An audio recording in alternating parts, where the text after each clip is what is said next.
జై తెలంగాణ, జై తెలంగాణ, జై తెలంగాణ, జై తెలంగాణ. దాదాపుగా ఉన్న 3 లక్షల మంది అవుట్ సోర్సింగ్ ఉద్యోగుల పోరాటం ఇది. 12 ఏళ్ళు అయింది తెలంగాణ సాధించుకొని. మనం 12 ఏళ్ల తెలంగాణ రాష్ట్రంలో సాధ్యం కాలేదు. కానీ ఉమ్మడి ఆంధ్రప్రదేశ్ ఉండాలి, సమైక్యాంధ్రగా కొనసాగాలి అని ఏ ఉమ్మడి ఆంధ్రప్రదేశ్ లో ఉన్న పెట్టుబడిదారులు, ఆంధ్రప్రదేశ్ లో ఉన్న వాళ్ళు కొట్లాడారో వాళ్ళ దగ్గర సమస్య పరిష్కారం అయింది. ఏం షేమ్ కేసీఆర్, రేవంత్ రెడ్డి షేమ్. సిగ్గుతోని తలదించుకోవాలి. ఇట్లా ఇదొకటే కాదు, చాలా అంశాల్లో ఇదే పరిస్థితి ఉన్నది. తెలంగాణ తెచ్చుకున్నాం, 12 ఏళ్ళు అయింది కొట్లాడి. అవతల ఆంధ్రప్రదేశ్ లో ప్రత్యేకమైన కార్పొరేషన్ ఏర్పాటు చేసి ప్రభుత్వం కార్పొరేషన్ ద్వారా జీతాలు ఇస్తున్నది. ఇక్కడ తెలంగాణ కోసం కొట్లాడి తెలంగాణ సాధించుకున్నాం, ఇంకా ఏజెన్సీలు పెట్టి ఈ ప్రభుత్వం నడిపిస్తున్నది. అంటే మీరు నాయకులు కాదు, దుర్మార్గులని అర్థమవుతున్నది. ఇంతకంటే ఎగ్జాంపుల్ ఏం కావాలి? ఇంతకంటే ఎగ్జాంపుల్ ఏం కావాలి? తెలంగాణ కోసం కొట్లాడిన తెలంగాణ ఉద్యమకారులు కానీ, తెలంగాణ ప్రాణత్యాగం చేసిన, తెలంగాణ కోసం ప్రాణత్యాగం చేసిన తెలంగాణ అమరవీరుల ఉద్యమకారులు బాధపడుతున్నారు. అమరవీరుల ఆత్మ ఘోషిస్తున్నది. ఎవరిని తెచ్చి పెట్టిర్రా మీరంతా ప్రజలారా, తెలంగాణ ప్రజలారా, ఇంత దరిద్రంలో ఎన్నుకున్నారు అని. అందుకే ఈ సమస్య పరిష్కారం కావాలంటే ఒకటే ఒక మార్గం, మన ప్రభుత్వం రావాలి. అంతకు మించిన ఆప్షన్ లేదు. రేవంత్ రెడ్డి చేస్తాడా అంటే చేయడానికి ఆయన ఇంట్రెస్ట్ లేదు. ఆయనకి ఎందుకు చేయడు? ఏజెన్సీలు ఎవరివి? గత ప్రభుత్వంలో కేసీఆర్ ఏజెన్సీలు, ఈ ప్రభుత్వంలో రేవంత్ రెడ్డికి సంబంధించిన మనుషులు. అంతకు మించి ఇందులో ఏం లేదు. ఇప్పుడు ఏజెన్సీలు ఎవరికి ఇస్తారు? ఆ నాయకుల కింద చెంచాగిరి చేసే కొంతమందికి, పదవులు ఇవ్వలేని వాళ్ళకి. పదవులు అందరికి ఇవ్వలేరు కదా, 10 మందికి ఇస్తారు. మరి నాకేది అంటే పలానా ఏజెన్సీ ఉందిరా, దాంట్లో ఒక 10,000 కోట్లు మిగులుతాయి, దాన్ని తీసుకో. సో ఇట్లా వాళ్ళని దోచి పెట్టడానికి ఈ ఏజెన్సీలని ముందుకు తీసుకొచ్చినారు. ఆ ఏజెన్సీలు రద్దు చేస్తే వాళ్ళు కింద ఉన్నటువంటి వాళ్ళ ఆ ఏజెన్సీలు నిర్వహించేటువంటి వీళ్ళ బినామీలు అనుకోండి, వీళ్ళ నాయకులు అనుకోండి, వాళ్ళకి ఇబ్బంది అవుతుంది. ఎంత దుర్మార్గం ఇది! ఒకసారి రిప్లైట్ ఇవ్వను. ఇదే ఈ నాయకులే, తెలంగాణ నాయకులే ఇల్లు తిరిగి ఇగో ఇట్లా చిప్ప చేత పట్టుకొని నాకోటే అని అడిగారు. దుర్మార్గులు ఇట్లనే అడుక్కున్నారు కదా. మీరంతా ఓట్లు అడిగారు కదా.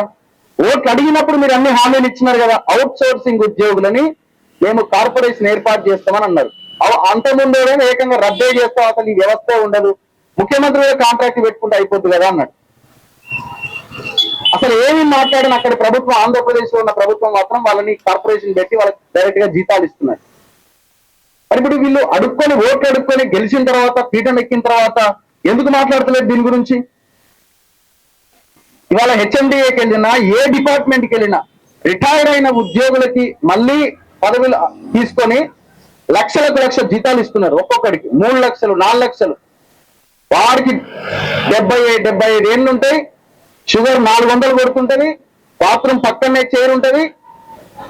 ఒకడు ఎక్కపోవాలి, 4 సార్లు డోర్లు ఓపెన్ చేసి ఆ బాత్రూమ్ పోతే తప్ప వాడు ఆ రోజు ఆ 8 గంటలు పూట కావాలి.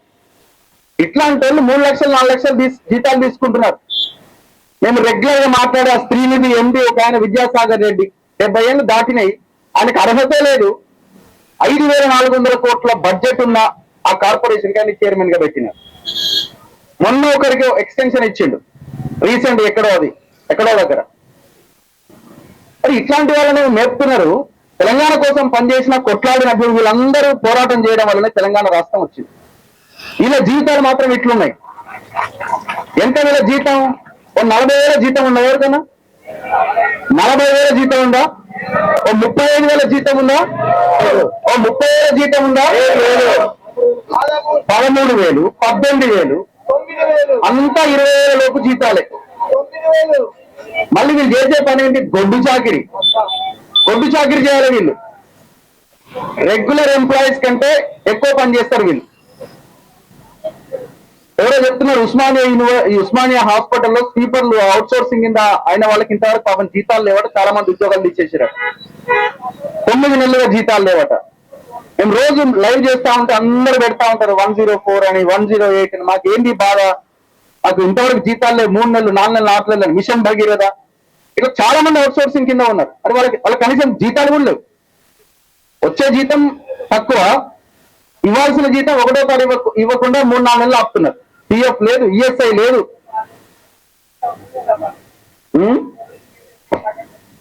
నీలోఫర్ లో అంటే 9 నెలల నుంచి కడతలేరట పిఎఫ్ ఈఎస్ఐ. ఎవరు అడగాలి వాళ్ళని? సో ఇంత దారుణంగా ఉంది. వాళ్ళైతే ఇంకా అద్భుతంగా చెప్పగలుగుతారు. సో ఈ పరిస్థితి ఎప్పుడు మారుతుందంటే ఈ ప్రభుత్వాలని కూలగొట్టి మన ప్రభుత్వాన్ని తీసుకొచ్చినప్పుడు ఈ పరిస్థితి మారుతుంది. ఈ పరిస్థితి ఎప్పుడు మారుతుంది అని అంటే మనం ఓటు అమ్ముకోనప్పుడు మాత్రమే ఈ పరిస్థితి మారుతుంది. మనం కూడా ఇందులో డిగ్రీలు చేసిన ఎమ్మెల్సీ ఎలక్షన్స్ అప్పుడు 1000-2000 వాడు ఇచ్చేదానికి ఆశపడి తీసుకోవాల్సిన పరిస్థితి వచ్చింది. ఇక మనం తీసుకుంటే ఇక ఓటు అమ్ముకున్నట్టే కదా. సో ఆ సిచ్యువేషన్ ని మార్చినప్పుడే ఈ సమాజంలో మార్పు వస్తుంది. అసలు మనం ఓన్లీ పార్టీల కోణంలో చూస్తున్నాం, కాంగ్రెస్ వాడు, బీఆర్ఎస్ వాడు, బీజేపీ వాడు, ఇంకోటి అని. ఇది పార్టీల లెక్క కాదు, ఇది దోపిడీ వర్గాల ప్రభుత్వాలు నడుస్తున్నాయి ఇక్కడ. పార్టీలు అధికారంలో లేవు, పార్టీలు ప్రభుత్వాన్ని రూల్ చేయట్లే. ఇక్కడ హైకమాండ్ లేదు, కింది కమాండ్ లేదు, ఏ కమాండ్ లేదు, ఓన్లీ దోపిడీ వర్గాల కమాండే, హైకమాండే ఉన్నది ఇక్కడ. సో అందుకే మనం ఇంత డీప్ గా అబ్జర్వ్ చేసి అడుగు ముందుకేసి పోరాటం చేసి మనం అమ్ముడు పోనంత కాలం ఉంటేనే ఈ సమాజం మారుతుంది, మనందరికీ న్యాయం జరుగుతుంది. అంతవరకు దాకా వీటి దొంగలు న్యాయం చేయరు. అయినా సరే కొట్లాడాల్సిందే. ఇంత భయంకరమైన పోరాటంలో ఏదో ఒక నిర్ణయం, వీళ్ళందరూ ఓట్లు లేకపోతే మనం గెలవము అనే ఒక నిర్ణయానికి కనుక వాళ్ళు వస్తే ఖచ్చితంగా నిర్ణయాలు కొన్ని తీసుకోవడానికి అవకాశం ఉంటుంది.